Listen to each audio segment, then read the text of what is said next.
Your Steve Jones Show podcast is loading now. The Steve Jones Show podcast is sponsored by Sunbury Motors, North 4th Street in Sunbury, and Sunbury Motors Kia, routes 11 and 15 in Hummel's Wharf. We only have a limited window with him for obvious reasons, but my respect for this person, both on and off the air, is as high as it could possibly be. That's Dave Revsine from BTN. Dave, welcome. It's so great to have you with us. Thanks for the time.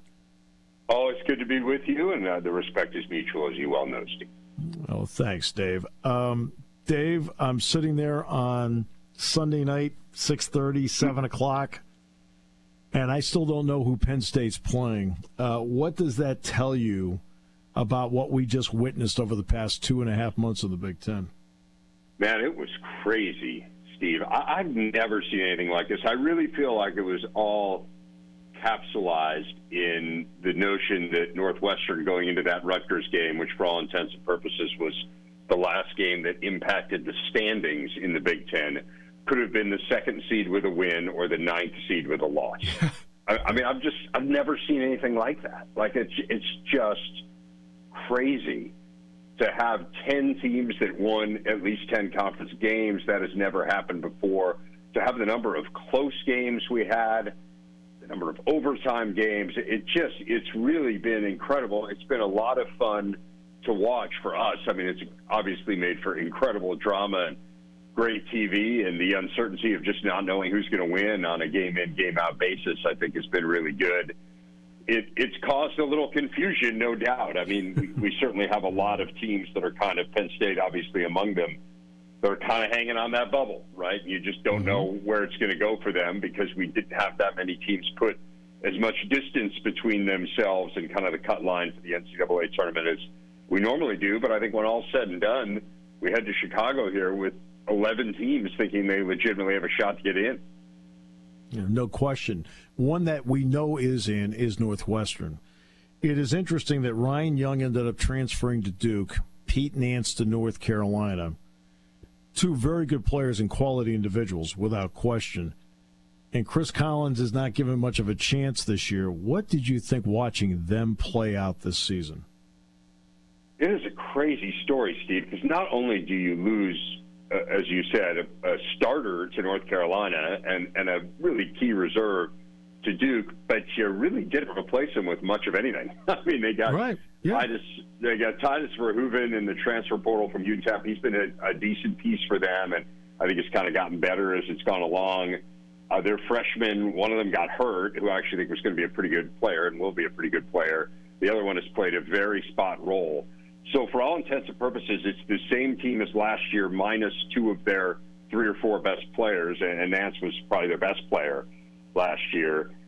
Really what it is they just bought in on the defensive end. I mean, Chris made a really good hire with Chris Lowry, who has come in. He was head coach of Southern Illinois, did a great job there. He's on Bruce Weber's staff for many years at Kansas State.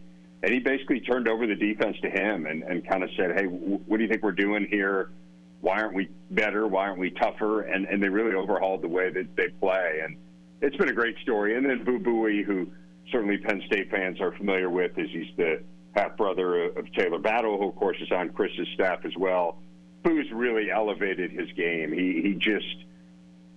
It's a lot smarter game, I'd say, than it's been in the previous few years. We certainly saw that he had the potential in the last few years to be a really good player, but he didn't always think his way through situations on the court as well as he could. That's really changed this year. I think he takes much better shots, and he's just a leader. He's clutch. He's really good. Adige, while he has struggled offensively, has been a fabulous defender. It's just a good team. And, you know, we had Chris on our show today, and he said it's not just that guys play their roles, it's that guys star in their roles. That, hey, if your job is to go in there and be a dirty work guy, not only do they do that, but they embrace it. And I do think that's really been the key for them. Penn State has not had an All-American since Jesse Arnell back in the 50s, and contrary to popular belief, I did not announce those games. But Jalen Pickett is a second-team All-American, first-team All-Big Ten. What have you seen, Dave, in the 2 years here in his development? I just think it's been amazing. I think that we misuse the word unique a lot in sports, Steve. Unique, as you well know, is one of a kind. And I would say it kind of applies to Jalen Pickett. I mean, I can't really think of a comp for him. A guard who basically plays the low post, who can shoot from the outside, but that's not his strongest suit. His strongest suit is seeing the court, is rebounding, he's a great scorer. I mean, a guy who can go get 41 for you if you need him to. I just love him. I love his game. I love his story. I am a huge fan of the underdog, and I think a guy who comes out of high school and doesn't have a single offer and then goes to prep school to get an offer from Siena and then ends up being, as you said, second-team All-American and one of the best players in an incredibly competitive league. I just think that's a great story, and he just seems like, you obviously know much better than I do. The limited interaction I've had with him has been great. He's just eminently likable, and he kind of epitomizes what that team is about. I mean, they're going to play in a really unconventional way. You don't have a traditional big guy. I think that really they did an incredible job of kind of constructing a team that Micah kind of looked at what he had and said, okay, like, this is the way that we're going to win. Maybe not unlike Northwestern in some ways. Surround a guy who sees the court incredibly well with great shooters, and this is how we're going to do it. And man, have they done it. It's been incredible. And these last two finishes, the game against Northwestern was amazing. And then, to beat Maryland in the way that they did, for Cam Winter to come in and have two straight game-winning shots, it's just been awesome. You mentioned about the big man in this league, and several guys epitomize that, whether it's a Hunter Dickinson, a Trace Jackson Davis, who both in their own right I thought were outstanding this year. But then there's Zach Edey. When you watch him, and let's face it, he is, no question, he is a Wooden Naismith front runner. What have you seen in his development? Because the Purdue guards got tired as the season went, and he kept playing. Yeah, I'm a little worried about their guards here as we head into March. But, Zach, I mean, it's amazing the amount of physicality that he absorbs and how well he plays through it. Now, he dishes out a fair amount of physicality as well. I think it's fair to point that out. He's not some sort of wallflower in there,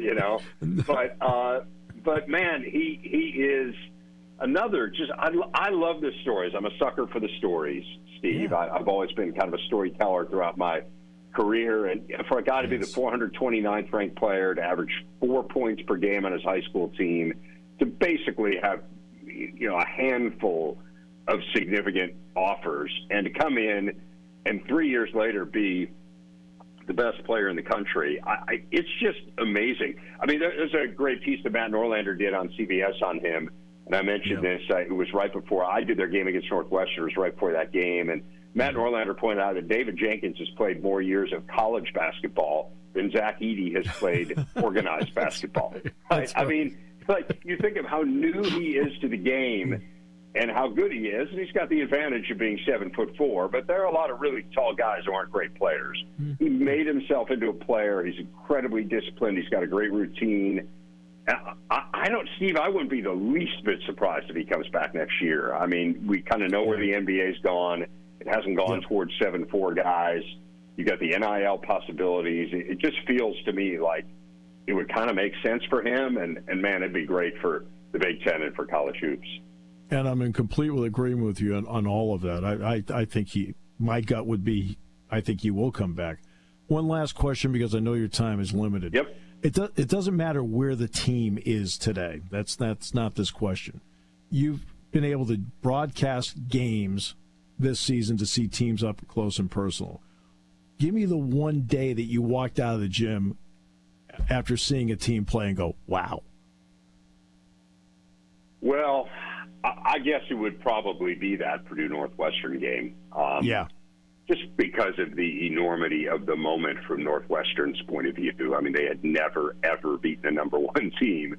And to see them do it, to see them come from 8 down before right after the under 4 timeout, I mean, to rally to beat the number one team, Again, Purdue's fallen a few times since then. They're probably not the best team in the country, but we certainly thought they were at that point. I would say that moment, and again, just the turnaround is so crazy. I mean, if you would have told me at the beginning of the year that I was going to call Northwestern beating a number one team, I would have told you were absolutely nuts. I will say another one of the games that sticks out to me, and I'm just kind of Rolodexing through them, was Penn State at Illinois. Yeah. I didn't see that coming at all, and I think that was the moment where I realized that Penn State was genuinely for real, and that, you know, kind of what I really, for the first time, understood what they were trying to do, because Pickett was just sensational in that game, and they shot the ball beautifully, and it just kind of all fit together and made sense. So I would say probably those two stand out to me the most. Yeah. Dave, I know there's a lot of work to do, and you fit us into a very busy time. I'm really looking forward to seeing you in Chicago. Thanks so much. All right, Steve. Yep, we'll see you there on Thursday. Yep. Thanks so much, Dave. All right, man.